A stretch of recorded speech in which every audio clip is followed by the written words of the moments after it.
Livos Tunas Harapan Ilahi. Assalamualaikum warahmatullahi wabarakatuh. Kembali lagi dengan podcast Livos THI. Pada episode Livos kali ini, kami mengundang tamu yang sangat-sangat bersemangat dan berdedikasi, yaitu Kepala Sekolah SMP THT Kabupaten Tangerang Selatan, Ustazah Nur Fazri Imania SPD. Hai Banu. Selamat datang Bu Fazri. Apa kabar nih Bu? Alhamdulillah baik. Banu gimana kabarnya? Alhamdulillah. Masya Allah abis wisuda ya. Abis wisuda kemarin. Aduh, gimana nih perasaannya wisuda? Aduh, sedih-sedih gimana Oh gitu ya gitu. kemarin ya. Cuman agak senang-senang dikit lah. Apa yang bikin seneng? SMA kan katanya SMA seru ya. Oh Cobain Masya juga Allah. saya. Nih, Ibu bisa ceritain nggak sih Bu, dulu tuh dari zaman-zaman awal-awal Ibu di THI tuh gimana sampai akhirnya jadi kepala sekolah di SMPT Hati? Wah panjang banget nih Banu. Karena Bu Fajri itu masuk SMP IT THI ya, maksudnya sebagai guru itu di 2013. 2013 Iya, baru banget buka. angkatan 1. Iya. Jadi Ibu memang kalau di THI itu di sini dari angkatan 1 waktu itu jadi guru bidang IPS. Jadi seminggu cuma 2 kali datang dan kelas ini nih yang kita tempatin. Ini kelas pertama. Kelas pertama itu 7, kelas 7. Kelas 7 dan siswanya waktu itu sekitar 19-20. Lupa deh sekitar 19 atau 20 siswa. Itu. Nah, bergabung ke sini terus tahun kedua ditawarin jadi wali kelas. Tahun ketiga diminta bantuan di bidang kurikulum, terus setelah itu terus sampai akhirnya tahun ini ya kemarin 2024 diminta untuk bertanggung jawab di unit baru, kan kita baru buka cabang nih. Yang di Sepatan ya? Iya, yang di Sepatan SMP IT Hati. Tahu nggak kenapa namanya SMP IT Hati? Kenapa tuh? Karena Bu Fajri penuh cinta.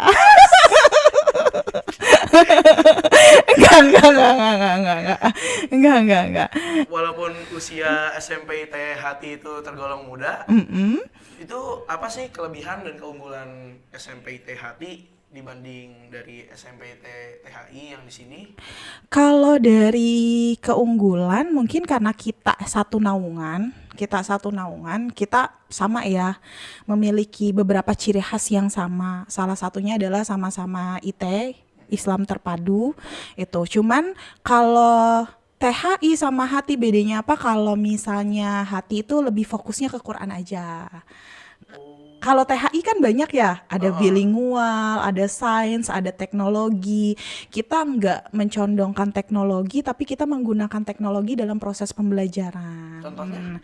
Contohnya kita tetap pakai gunakan Canva buat desain kayak gitu. Jadi tetap nanti anak-anak itu bikin laporan, bikin pakai spreadsheet. Jadi memang itu nggak bisa kita pungkiri, namanya teknologi itu udah bagian dari proses pembelajaran. Pakai Word juga itu ya? Word pakai, Excel pakai, PowerPoint pakai. Jadi mereka justru dikenalin PowerPoint dulu, presentasi PowerPoint dari dasar dulu. Mereka juga udah terbiasa pakai AI untuk cari untuk cari informasi. Terus mereka juga udah biasa saya minta untuk pakai Google Scholar untuk sumber-sumber yang perlu mereka tahu karena di sini buku perpusnya udah banyak, di sana belum gitu. Di sana ada perpus juga ya? Di sana ada perpus tapi mini perpus. Membangun sekolah dari nol tuh emang sebenarnya tuh nggak mudah ya Bu ya. Jadi keluh kesah apa sih yang pertama kali Ibu rasain ketika jadi kepala sekolah di Hati itu? Jadi kalau bangun sekolah awal itu mungkin di sini banyak refleksi diri kali ya. Bu Fajri tuh banyak refleksi diri karena waktu di THI itu kita cukup mudah dapat siswa itu. Kita tuh hanya fokus ke pengembangan kegiatan kayak gitu. Terus kita fokusnya ke program-program apa sih nih yang buat ngembangin siswa.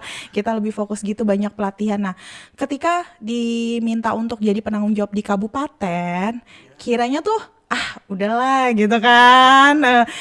Di THI tuh siswa tuh gampang, yang lain buka kita udah tutup gitu. Tapi ternyata di kabupaten punya karakteristik yang berbeda, itu punya karakteristik yang berbeda. Jadi Bu Faji tetap bersyukurnya adalah mungkin dari sini saya punya banyak inovasi. Bagaimana sih mengenalkan SMP ITHT untuk daerah sepatan, karena banyak yang belum kenal sehingga belum tahu. Nah, itu kesulitan pertama. Kesulitan kedua, kita biasa pengurusan izin operasional itu. Tapi buat Bu Fajri sih itu biasalah kalau sekolah baru ya. Dulu juga awal di sini walaupun gak ikut ngurusin izin, tapi kita bakbikbuk buat pemberkasan. Nah, nanti yang lebih berat lagi biasanya akreditasi.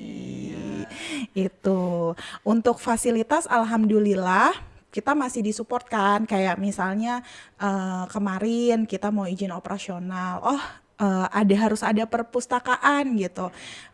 Kita suka Bu Fajri tuh minta bantuan Ustadz Maulana boleh nggak pinjem buku-buku dari SMP THI gitu, yang kiranya ada bukunya double, saya pinjem dulu kayak gitu. Terus kemarin kita coba CBT pun sama gitu, sampai boleh pinjem Ustazah Wildanya nggak nih gitu kan, bantu gitu. Alhamdulillah punya kakak jadinya di Samdoy gitu kan, di Cipondo. Jadi lebih memudahkan ketimbang dulu awal banget di sini gitu. Itu sih. Itu siswanya baru berapa, Bu? Kalau sekarang angkatan 1 sudah 15. Itu untuk 15 orang itu berarti itu kan tergolong kecil ya? Kondisinya lebih enak. Oh iya, alhamdulillah pengkondisiannya lebih mudah. Gitu. Jadi gitu ya, dikit siswanya ya. iya. Iya, karena kan kita di sana dengan beberapa guru siswa 15 langsung masuk lah, anak-anak jadi tahu lah gitu. Mereka langsung tahu, teman-teman hati langsung tahu maunya Ustadz Ustazah tuh seperti apa dan bagaimana gitu. Cerita menarik sedikit. Jadi waktu awal mereka baru banget, kalau di sini kan pasti udah tau lah aurat gitu, kaos kaki harus pakai. Mereka belum tahu dan Bu Fajri nggak larang, jadi masih observasi, melihat selama 3 bulan, oh karakternya seperti ini, karakternya begini. Nah, dari mana mereka akhirnya tahu? Mereka melihat kita nih ustazahnya. Jadi contoh ya. Nah, kok pakai kaos kaki, terus baru kita kasih tahu. Iya, karena kaki itu bagian dari aurat. Dan ketika udah tahu, mereka nggak lepas-lepas lagi. Gitu. Jadi lebih mudah. Kalau di sini? Kalau di sini ya pakai dong. Alhamdulillah. Dari dikasih tahu seragam-seragamnya itu, kaos kakinya harus dikasih tahu aja warnanya apa. Masya Allah. Terlepas dari tantangannya itu kan pasti ada dong momen-momen yang membanggakan dari SMP THT itu, boleh dong kasih tahu beberapa hal-hal yang membanggakan. Mungkin karena kita belum nyampe 1 tahun ya Banu, jadi mungkin masih hal-hal kecil gitu ya. Jadi ada hal-hal yang kadang-kadang buat saya, buat Bu Fajri tuh hiburan banget gitu. Contohnya kayak misalnya awalnya kan kita masih joinan nih kesini, Ustadz Maulana mau ini dong sparring bareng SMP THI. Iya, dari awal itu udah dikuatin nih sama Bu Fajri kan. Pokoknya teman-teman, karena tahu kan cara main bolanya mereka kayak apa, pokoknya teman-teman harus kontrol ya, pokoknya mainnya sportif ya gitu, jangan main kasar ya, jangan ini ya gitu. Udah pokoknya dikuatin, terus mainlah di sini gitu. Main di sini karena kita baru, Bu Fajri tuh nggak pernah ngarepin menang atau ngarepin apa gitu kan.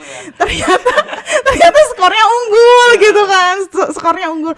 Oh ternyata anak-anak bisa ya gitu. Akhirnya dari situ jadi termotivasi untuk bikin ekskul futsal gitu. Akhirnya walaupun kita belum punya lapangan dan kita baru nyewa, jadi kita lapangannya nyewa. Oh, jadi nggak di sekolah? Nggak di sekolah, karena di sekolah itu baru rumput-rumput, konblok, terus kalau main bola pasti ke kali. Akhirnya kita nyewa lapangan futsal seperti itu buat dukung minat bakat.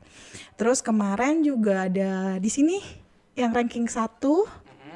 Iya, jadi sama itu juga cuman pokoknya bagaimana yang penting itu mereka pengalaman mereka. Itu ternyata masuk final sampai dapat juara, yang itu yang buat Masya Allah ya, ternyata dengan keterbatasan mereka bisa melakukan semaksimal mungkin. Bahkan itu mereka bikin kelompok kecil, belajar bareng, dan Bu Fajri lagi pelatihan. Jadi mereka belajar mandiri. Ustadz ustazah yang di sana cuma ngawasin aja. Gitu. Alhamdulillah sih banyak Allah kasih hadiah-hadiah kecil buat kita tersenyum. Suasana di hati itu gimana sih, Bu? Suasana di hati itu hangat ya harusnya. Suasana di hati itu hangat. Kalau suasana di hati itu kondisi sepatan itu panas. Pertama panas, tapi alhamdulillah kami membuatnya senyaman mungkin. Jadi kondisinya mereka walaupun panas tetap main bola. Kalau zuhur hobi gitu. Tapi kalau misalnya kondisinya belajar, mereka di dalam kelas, makan di dalam kelas. Tapi karena sekarang alhamdulillah udah ada AC, jadi kalau makan mereka di luar gitu, mereka di luar, nggak di dalam kelas, di selasar. Di sana kalau misalnya dilihat dari suasana guru dan siswanya, alhamdulillah guru-gurunya hangat, masih banyak guru-guru muda, guru-gurunya alumni SMP ITTHI angkatan 1 dan angkatan 2, jadi guru-gurunya sudah terbentuk banget karakter THI. Alumni soalnya gitu, jadi nggak perlu banyak polesan lagi. Jadi alhamdulillah guru-gurunya yang bantu, guru-gurunya yang ngingetin, guru-gurunya dengan lemah lembut, dengan hangat, dan kita memang friendly tapi tegas. Dan konsep di sana kita adab dulu baru itu ya, baru ilmu gitu. Jadi kita memang karakter banget sih Banu, makanya nggak pernah terlalu harus dapat nilai segini, harus ini segini. Jadi mereka tuh adab dulu. Makanya mereka itu pantangan kalau guru udah masuk kelas duluan, mereka belum. Itu. Jadi walaupun lagi main bola nih, abis sholat zuhur main bola, terus lihat ustadz atau ustazahnya mau jalan masuk kelas, mereka langsung lari. Karena menurut mereka adab dulu baru ilmu. Itu. Begitu juga sholat juga mereka kalau bisa mereka dulu yang sampai di tempat sholat, baru ustadz ustazahnya gitu. Jadi gurunya kalau nilainya jelek nggak marah, cuman tanya kenapa, masalahnya di mana. Tapi kalau mereka sampai azan digantiin guru, itu mereka evaluasi. Gitu. Dan mereka paling nggak mau dievaluasi. Tahu nggak kenapa? Karena menurut mereka itu adalah tanggung jawab. Kalau mereka sampai dievaluasi, mereka lalai di tanggung jawab mereka. Gitu Banu. Ekskul di hati itu apa aja, Bu? Ekskul kita belum banyak Banu, karena siswanya masih 15. Iya, kemarin mau saman, muslimahnya cuma berlima. Iya. Di sini saman berapa siswanya? Banyak. Ada berapa tuh? 20 kan. Iya, kemarin angkatan kamu aja Bu Fajri itu 14-an. Iya, yang tampil itu. Gitu kan. Jadi pas kemarin lihat saman, aduh inget saman di hati. Tapi waktu ketika mereka tertarik sama saman, kita wadahin. Yuk pulang sekolah latihan saman. Kita latihan saman, belum sampai iniin pelatihnya kan, kita belum sampai manggil pelatihnya, baru coba aja dulu deh. Ternyata mereka kuatnya cuma 4 kali pertemuan. Habis itu udah gak ada lagi. Terus habis itu mereka bilang kita cuma sedikit. Iya memang cuma sedikit, mau lanjut atau enggak, kita mau English Club aja gitu. Terus ada futsal udah jalan, pramuka sama BPI. Karate belum jalan tahun ini. Tahun depan udah jalan. Tahun depan insya Allah udah jalan sama English Club gitu. Yang akademik baru English Club aja? Kalau akademik baru English Club aja. Rencananya sih tahun depan mau ada klinik matematika sih. Iya. Kayak sejenis math club, tapi di sana juga teman-teman di sana kan ada beberapa yang matematika dasarnya kurang. gitu. Jadi butuh klinik. Nah, nanti juga pengen buat pengayaan matematika. Jadi untuk teman-teman yang memang dia sudah kan ada yang pernah ikut bimbel-bimbel. Jadi dia matematikanya lebih dari teman-temannya, itu juga mau kita wadahin gitu. Jadi walaupun kita karakter nggak fokus ke akademik tadi, tapi kelebihan kita kasih wadah. Kalau mata pelajaran sama mata pelajaran di sana sama di sini. Sama. Ada bahasa Arab juga. Ada bahasa Arab. Sama ada bahasa Arab yang ngajar Ustadz Haikal bahasa Arabnya. Belum kenal sih kayaknya, Siapa belum ya? tahu. Tapi masih muda karena baru lulus. Terus kita rembukan gimana mau tetap ada bahasa Arab atau enggak, karena kita IT dan di IT juga masih ada bahasa Arab. Jadi kita bahasa Arab dan bahasa Arabnya masih dasar banget. Masih dasar banget. Kalau menurut Ibu nih, sekolah hati 3-5 tahun ke depan nih kira-kira bakal gimana, Bu? Kalau Bu Fajri sih ngelihat sekolah hati 3-5 tahun ke depan memang udah punya plan ya. Salah satunya harapannya menjadi sekolah rujukan khususnya untuk orang tua yang mau anaknya itu menjadi penghafal Quran.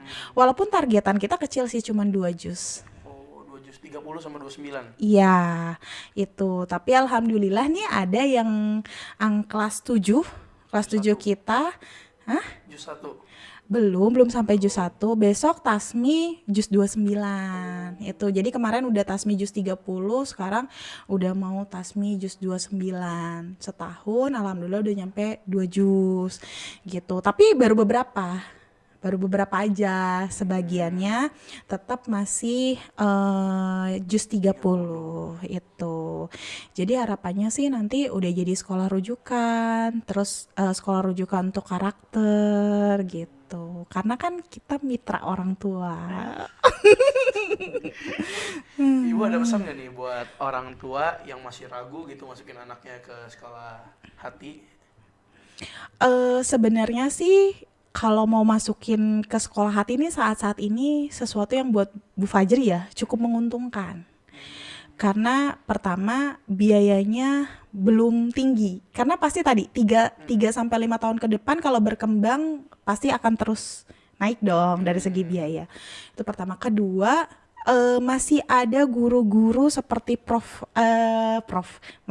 dokter itu ikut ngajar. Siapa? Ada dokter Asep ikut Oh, ngajar, ada Ustadz Ayom ikut ngajar, PAI, terus juga rata-rata gurunya itu guru-guru dari kota, dari daerah kota ya. Terus udah gitu kita di sini infonya lebih banyak info pendidikan di kota daripada info pendidikan di kabupaten gitu. Sehingga kalau awalnya kan ngiranya sama aja, tapi setelah komunikasi dengan beberapa orang tua, hati itu ternyata ada beberapa yang lebih unggul dari yang sekitar-sekitarnya. Walaupun secara fasilitas kita belum unggul, tapi untuk pelayanan pendidikan insya Allah lebih bagus gitu. Guru-gurunya perhatian, iya dong. Kan merasakan juga kan di THI perhatian guru-gurumu. Merasa. Itu sih. Ya udah, makasih ya Bu. Udah Oke. informasi baru seputar SMP IT Hati. Semoga SMP IT Hati menjadi pilihan utama yang bagus bagi orang tua yang pengen masukin putra putrinya ke sekolah lanjutan. Amin. Makasih Banu. Kalau masih penasaran sama lanjutannya, follow aja ya IG-nya SMP IT Hati.